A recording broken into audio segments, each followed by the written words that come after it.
Morning everyone, Mopar here. Merry Christmas, which is tomorrow.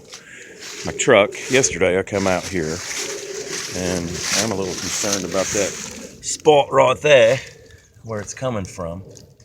However, no problems out of the truck whatsoever till yesterday morning. I came out here to crank it as usual to go to work, and all it did was turn over, and I'm going to demonstrate what it did yesterday. And maybe you guys can help me troubleshoot it so it won't cost me an arm and a leg to fix it. Key and ignition. I'm going to turn the ignition on. Well, come on now.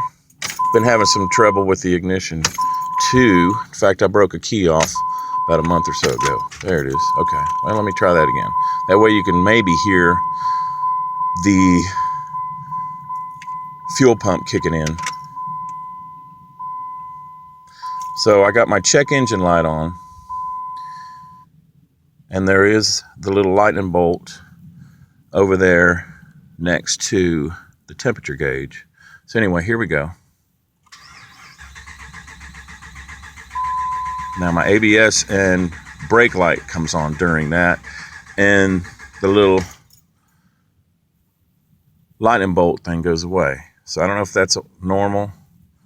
So I'll try it again, but it's been doing this.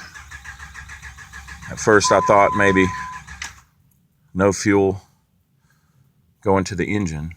But anyway, somebody help me, please. Start over from the beginning.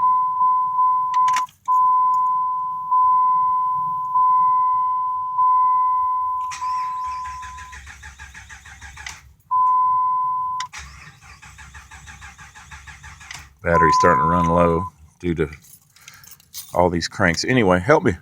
Mopar.